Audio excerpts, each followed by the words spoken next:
নমস্কার। সনাতন ধর্মকথা চ্যানেলে আপনাদের সবাইকে স্বাগত। আজ রামায়ণের অরণ্যকাণ্ডের দ্বিতীয় পর্ব শুরু করব। ৩৩ কোটি দেবদেবী, ব্রহ্মা বিষ্ণু মহেশ্বর, সর্বকালের সর্বসৃষ্টি, পিতা মাতা গুরু সবাইকে প্রণাম জানিয়ে এই পাঠ শুরু করছি। রাম, লক্ষ্মণ ও সীতা মহামুনি অত্রির আশ্রমে পৌঁছালেন। মুনিবর নতমস্তকে স্তুতি করে তাদেরকে অভিবাদন জানালেন।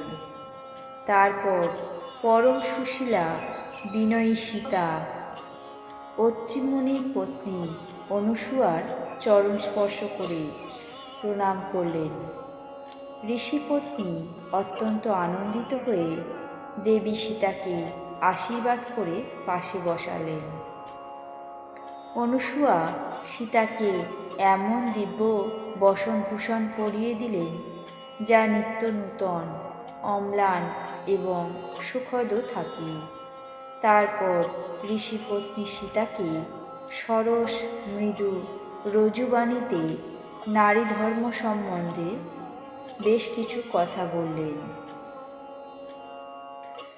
হে রাজকুমারী, শোনো, মা, বাবা, ভাই সকলেই হিতকারী, কিন্তু এদের হিত সাধনের একটা সীমা আছে। কিন্তু হে জানকী, পতি তিনি মুখ্যরূপ, অসীম সুখদাতা। যে নারী এই স্বামীর সেবা না করে সে অধম। ধৈর্য, ধর্ম, মিত্র আর স্ত্রী এই চারটির পরীক্ষা আপদকালেই পাওয়া যায়। বৃদ্ধ, রোগী, মূর্খ, নির্ধন, অন্ধ, কালা, ক্রোধী এবং অতিদীন এমন পতিরও অপমান করলে সেই নারী যমালয়ে গিয়ে নানা রকম কষ্ট ভোগ করে। শরীর, বচন এবং মন দ্বারা প্রতিপদে অনুক্ষণ প্রেম রাখাই নারীর একমাত্র ধর্ম, একমাত্র ব্রত আর একমাত্রই নিয়ম। সংসারে এই 4 রকমের পতিব্রতা নারী দেখা যায়। বেদ, পুরাণ আর সাধু সজ্জনেরা বলে থাকেন যে উত্তম শ্রেণীর পতিব্রতা নারীর মনের ভাব এই রকম যে এই সংসারে পতি ছাড়া দ্বিতীয় কোনো পুরুষ স্বপ্নের মধ্যেও নেই। মধ্যম শ্রেণীর পতিব্রতা অপরের পতিকে এমনভাবে দেখে যেন নিজের সাক্ষাৎ ভাই, পিতা বা পুত্র, অর্থাৎ সমবয়সীকে ভাই, বড়দের পিতা এবং ছোটদের পুত্রের মতো দেখবে।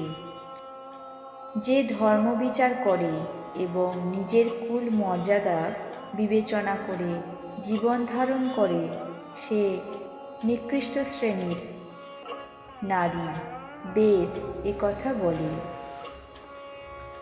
আর যে নারী পরিস্থিতিবশত অথবা ভয়ের কারণে পতিব্রতা হয়ে বেঁচে থাকে, সংসার তাকে অধম নারী বলেই মনে করে।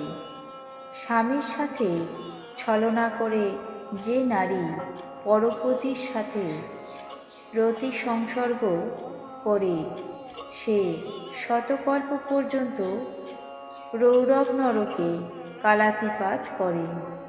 ক্ষণিকের সুখের লালসায় যে নারী শতকোটি জন্মের দুঃখকে না বুঝে তার মতো দুষ্টা আর কে আছে? যে নারী অকপটে পাতিব্রত্য ধর্ম পালন করে সে বিনা পরিশ্রমে অর্থাৎ অনায়াসে পরম গতি বা মোক্ষ লাভ করে। কিন্তু যে নারী স্বামীর প্রতিকূল আচরণ করে সে যেখানে গিয়ে জন্মগ্রহণ করুক না কেন সেখানেই সে যৌবনে বিধবা হয়। নারী জন্ম স্বভাবতই পতির সেবা করে অনায়াসে শুভগতি লাভ করে পাতিব্রত্য ধর্মের কারণে। আজও তুলসী ভগবানের প্রিয় এবং 4 বেদ তার যশগান গায়। হে সীতা, শোনো, তোমার নাম স্মরণ করে অর্থাৎ তোমাকে আদর্শ মনে করে বধূগণ পাতিব্রত্য ধর্ম পালন করবে। তুমি শ্রীরামচন্দ্রের প্রাণপ্রিয়া। আমি এসব কথা শুধুমাত্র সংসারের মঙ্গলের জন্যই বললাম। জানকী এই কথা শুনে অত্যন্ত সুখী হলেন এবং শ্রদ্ধা করে তার পায়ে প্রণাম করলেন। তখন কৃপানিধান শ্রীরাম অত্রিমুনিকে বললেন, আপনি অনুমতি দিলে এবার আমরা অন্য বনে যাই। আমার উপর সর্বদা কৃপা করবেন আর আপনার সেবক মনে করে কখনো স্নেহ ত্যাগ করবেন না। ধর্মধুরন্ধর প্রভু শ্রীরামের বাণী শুনে জ্ঞানী মুনি প্রেমভরে বললেন, ব্রহ্মা, শিব এবং সনকাদি সহ পরমার্থবাদী তত্ত্ববেত্তা যার কৃপা প্রার্থনা করে, হে রাম, তুমি সেই সব নিষ্কাম পুরুষদেরও প্রিয় এবং দিনের বন্ধু ভগবান। তাই তো এই রকম কোমল বচন বললেন। এখন আমি লক্ষ্মী দেবীর মহিমা বুঝতে পেরেছি, কেন তিনি সব দেবতাদের ছেড়ে তোমাকেই ভজনা করেন। যার মতো এত মহান আর কেউ নেই, তার এমন স্বভাব কেন হবে না? আমি কেমন করে বলবো যে হে স্বামী, এখন তবে আপনি আসুন। আপনি তো অন্তর্যামী, আপনি বলুন। এই কথা বলে মুনি শান্ত হৃদয়ে অপলকে প্রভুকে দেখতে লাগলেন। মুনির চোখ দিয়ে প্রেমাশ্রু বইতে লাগল, শরীর পুলকিত হল, হৃদয়ে প্রেম ভরপুর। চোখ দুটি শ্রীরামচন্দ্রের বদন কমলে স্থির নেত্রে চেয়ে রইল। মনে মনে চিন্তা করছিলেন যে আমি এমন কোন জপ তপ করেছি যে মন, জ্ঞান, গুণ আর ইন্দ্রিয়াতীত প্রভুর দর্শন আমি পেলাম। জপ তপ আর ধর্মাচরণে মানুষ অনুপম ভক্তি প্রাপ্ত হয়। শ্রী রঘুনাথের পবিত্র চরিত্র তুলসীদাস সেই জন্যই দিনরাত গান করে। শ্রীরামের সুযশ কলিকলমশ নাশকারী, মনকে সংযত করে আর সুখের উৎসস্বরূপ। যে এই রাম কথা সাদরে শ্রবণ করে তার উপর শ্রীরাম সর্বদা প্রসন্ন থাকে।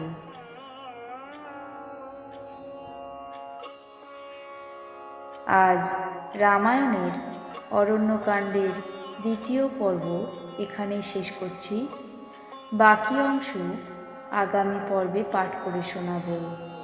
আপনাদের কেমন লাগছে তা অবশ্যই কমেন্ট বক্সে জানাবেন। চ্যানেলটিকে সাবস্ক্রাইব করবেন, লাইক করবেন, শেয়ার করবেন। ধন্যবাদ।